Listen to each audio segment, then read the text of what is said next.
So, you want to do a film? I'm Saphira and I'm from Alexis Films. So today we'll be diving deeper between film school and film industry. Alright, first thing first as foremost is the grading system. In film school, you do have grading systems. So it means that, it's all about, the way you do your thing, the way you present, and do all your presentations. And let's say you mess things up, well, all you gotta do is you sit for it or you just retake certain exams, right? But in film industry, it doesn't work that way. Unfortunately, there's no grading system. Well, if you mess something up on shoot, it's going on in real time, and you also risk losing your job. So what do I mean by that? So basically, you really just need to be able to understand that you can't do things twice. Most of the time, there's no chance for you to sit on there and tell your boss that, hey, you know what, can we reshoot this scene? Because it just doesn't work that way, right? Film industry don't work like the way it does in film school. So when you just graduate from film school, one thing you gotta take note is you don't get a high-paying job just because you're a first-class student, or you can, like 100% marks for cinematography or script writing. It doesn't work that way. Most companies will probably still offer you an intern role, or even the most simple soft roles like, hey, can you be an in-house editor? Are you comfortable with taking like behind the scenes footage, and things like that. So, and the other part is, if you go for an interview, like I've mentioned this before, majority of production houses do not look for grades, they look for experience.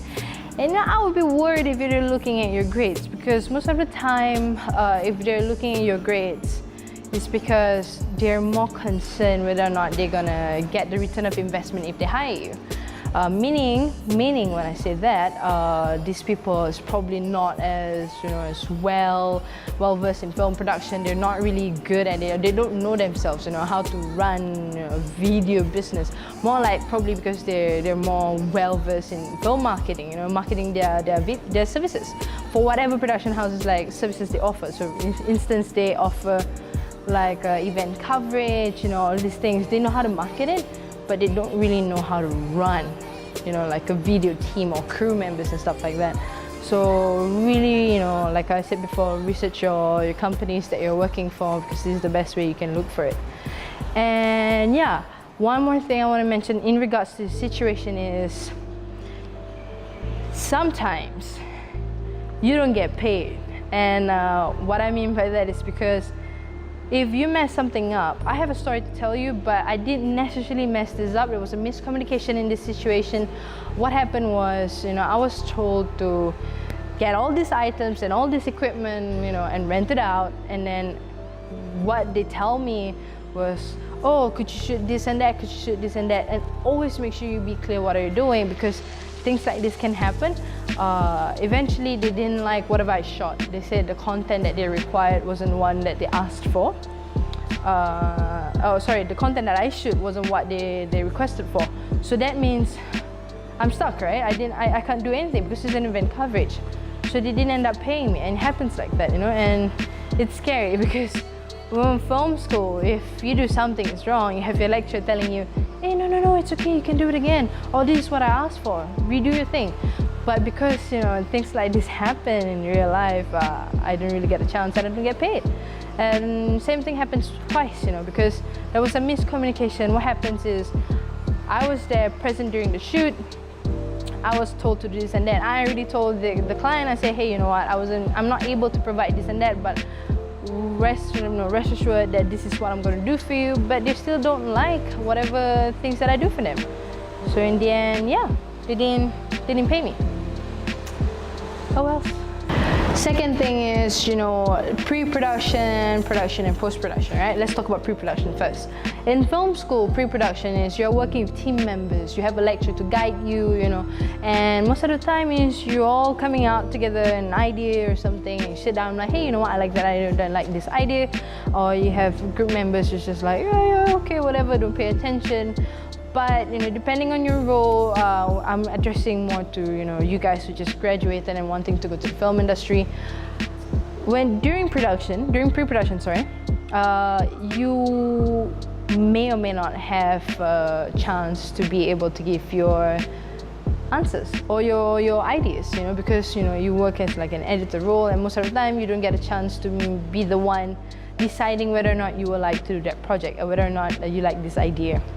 So you got to be prepared whatever is thrown into you, and it's something that you've got to make sure you're ready for to grasp, because it could be really challenging. Some of the ideas may be something that you really do not like or something that you don't like support, and you just got to deal with it, because you know it's a learning journey. So you've got to learn that, hey, you know what, these are team members are professionals. You're working with professionals, you know, or at least, you know, I assume that most of the professionals out there know what they're doing.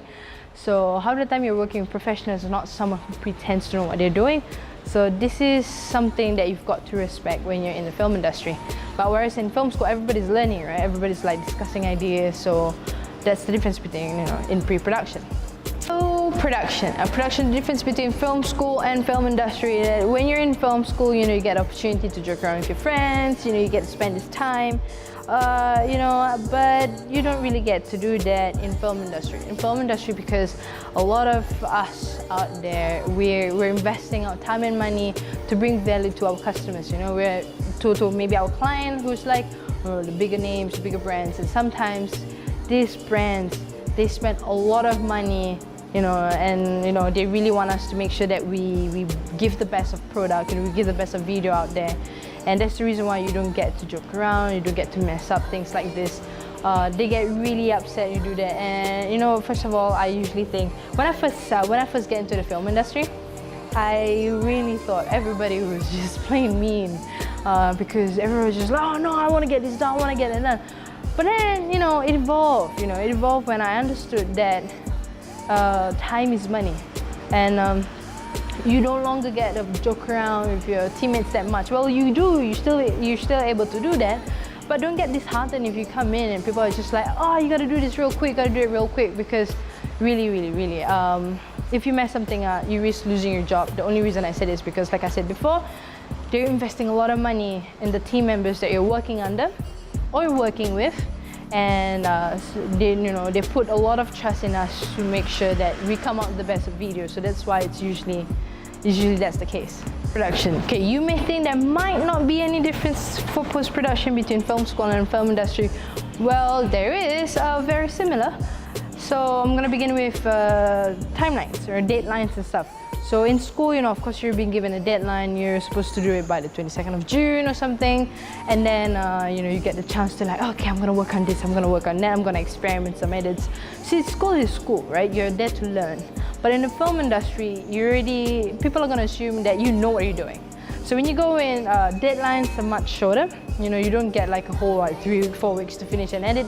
Usually the case is you're given like 4 or 5 days to do an edit, depending on the project you're working on. Okay, this is depending on the project you're working on. If you're working on feature films, it's a different story. If you're working in corporate kind of production houses, it's a different story. Weddings is a different story, etc., etc.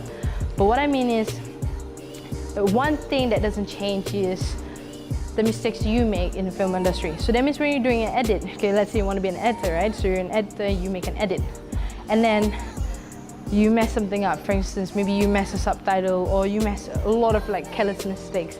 This is from experience. People will be very upset. Your employer is going to be very upset. It's because they are providing a service to the brand that they're working for, or this brand that decided to hire them, right?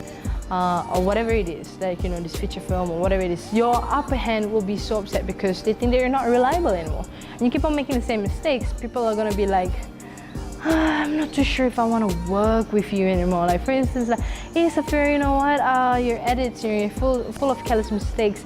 There are unnecessary changes that needs to be made. For instance, okay, you make 1, 2, 3 sets of changes, and then suddenly you realize that there were a lot of careless mistakes, like a glitch that you didn't check during export and stuff like that.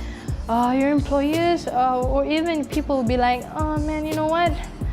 You're making me do all these unnecessary changes, and they don't really want you anymore because they're just like, hey, you're not good enough, you know? When you're simple and you're fast and your edits is of as quality, people will come back for more, and people are gonna be like, you know what, I trust you. Like, I trust you, Saphira. You know, like those kind of things will happen because people will be like, hey, you know what, her edit is great, his edit is great. So that's what happens during post-production. And of course, you know, other than that, post-production is post-production. You do in film school, you go to your mentors for guidance.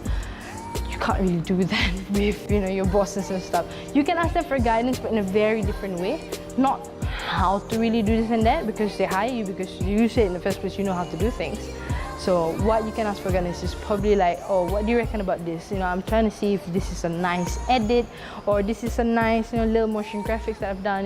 Do you think you like it or not? Those are the kinds of things you can get guidance from your employers. But other than that, you cannot ask them like, oh, how can I edit this whole video? Like, oh, do I use Premiere? Do I use iMovie? You do that, people's gonna like kick you out. Like, dude, you have no idea. I've worked with people who's been hired in the professional industry, who works with me in a team, and supposedly the editor of the whole production house, and then comes up to me and tells me like, oh, should I edit in iMovie or Premiere? There's nothing wrong with that, but if that is the case, then you shouldn't be hiring these people. You're wasting money. You're investing all these things, right? This is for the companies out there, but like seriously, like, so don't be like that. Don't be those people that goes into work and then tells your employer that you know how to do things, and then you don't, because you need to respect these people. It's very important. These people are investing money in you.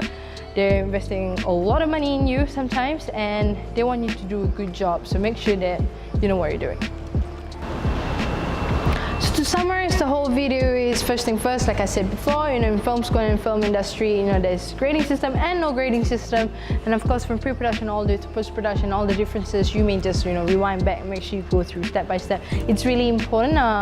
They're all briefly explained, and of course, I can share you a bit more if you have any questions on top of all the things that I've shared with you. And I think what's most important is always treat film school as the training ground to go to film industry. It may be a no-brainer kind of sentence that I just said, but seriously, develop good habits that you can, whenever you can in film school. Like for instance, the habits you do when you're editing, like the workflow when you edit, or communication skills. When you talk to your mentors, try to treat them like your employers, like as if and this will actually help you. When you're going to the film industry, it will make you realize that what, hey, it's so much easier for me to communicate to people my ideas. To when I'm in the film industry, because communication is key, right? Everywhere you go, like as long as you have clear communication on what you want in life and what you hope to achieve, you get what you want. So yeah, pretty much it. So if you have any questions, you can leave your comments below, or you can also give me an email at director@electusfilms.co. If anything else, you can also just check out the website. There's a lot of other things you can do there. And yeah, just till next Sunday.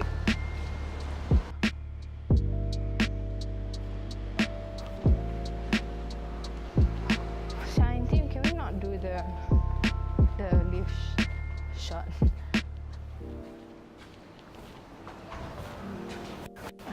Can you hear? Sayang.